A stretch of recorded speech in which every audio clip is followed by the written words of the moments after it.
Saya mau bicara mengenai intim dan romantis atau intim versus romantis. Menurut Kamus Besar Bahasa Indonesia, intim itu artinya akrab, karib, atau rapat. Artinya hubungannya yang begitu dekat. Sementara romantis adalah sesuatu yang bersifat seperti dalam roman, saudara. Bersifat mesra, mengasihkan, ya. Jadi, saudara, intim tidak harus romantis. Ini dia. Sebaliknya, romantis belum tentu intim. Nah, saudara perhatikan ini. Saya ulangi sekali lagi. Intim tidak harus romantis. Sebaliknya, romantis itu belum tentu intim. Kenapa begitu? Karena orang romantis belum tentu bisa menjadi seorang yang punya hubungan intim dengan pasangannya. Karena apa? Dia hanya senang menunjukkan, dia hanya senang memamerkan, saudara. Karena sifatnya memang ya mau enjoy aja untuk sementara waktu. Jadi orang romantis itu belum tentu bisa menjadi pasangan yang intim, saudara. Banyak orang terperdaya dengan itu. Oh, ini orangnya romantis banget gitu. Padahal dia orang yang tidak bisa diajak untuk menjadi intim, menjadi teman, menjadi akrab, susah. Itu sebabnya suami dan istri haruslah merupakan pasangan yang intim, yang akrab, karib, dan rapat, saudara.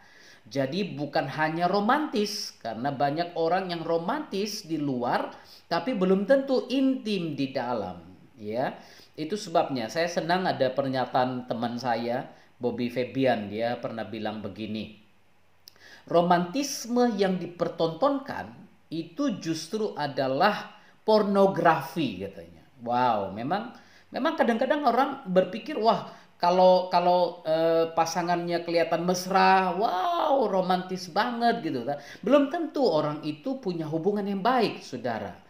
Nah, itu sebabnya ini bisa terjadi karena apa? Bagaimana keintiman itu bisa terjadi?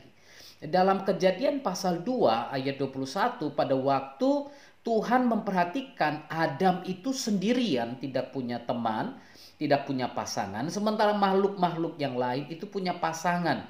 Nah, pada waktu Tuhan lihat Adam, Tuhan bilang, kasihan dia. Kita akan ciptakan seorang penolong yang sepadan dengan dia. Sepadan itu artinya apa? Sepadan itu nggak harus sama, saudara. Sepadan itu bisa saja beda merek, tapi untuk tujuan atau fungsi yang sama, ya.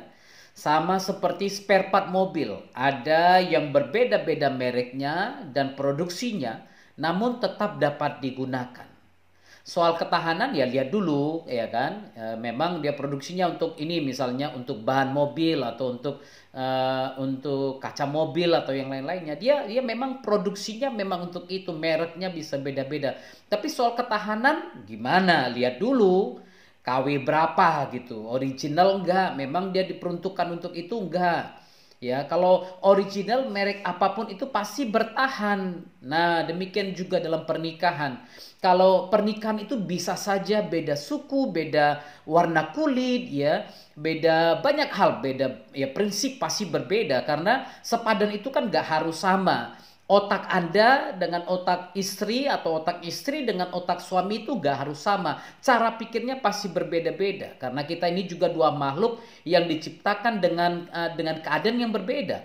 Pria itu lebih banyak mikir, wanita lebih banyak pakai perasaan gitu kan. Nah, pasti akan berbeda sehingga Anda nggak akan bisa temukan pasangan yang sepadan langsung begitu saja. Karena compatible atau sepadan itu harus dicocokkan dulu. Walaupun nggak cocok-cocok kali, yang penting dia bisa pakai jalan gitu, saudara ya. Nah, itu sebabnya sama dengan pasangan ini. Kalau made in heaven pasti bertahan, ya. Kalau barangnya KW, cintanya KW, romantisnya KW, pasti nggak akan bertahan. Tapi kalau memang cintanya made in heaven, dipertemukan oleh Tuhan Sang Pencipta itu, maka Anda pasti akan bertahan. Pernikahan itu pasti bertahan. Walaupun gelombang-gelombang ada, walaupun badai-badai riak-riak pasti ada. Tapi Anda akan mampu melewati riak-riak itu. Anda akan mampu melewati badai-badai itu. Karena apa? Karena memang Anda sudah merasa satu, Anda sudah dijadikan satu. Itu sebabnya jangan terperdaya dengan orang-orang yang kelihatannya romantis, tapi ternyata belum tentu intim. Kejarlah keintiman yang lebih dekat dengan pasangan Anda, dengan keluarga Anda, supaya Anda bisa menikmati hidup ini. Tetap semangat, tetap kuat dalam Tuhan, dan Anda pasti diberkati. Shalom.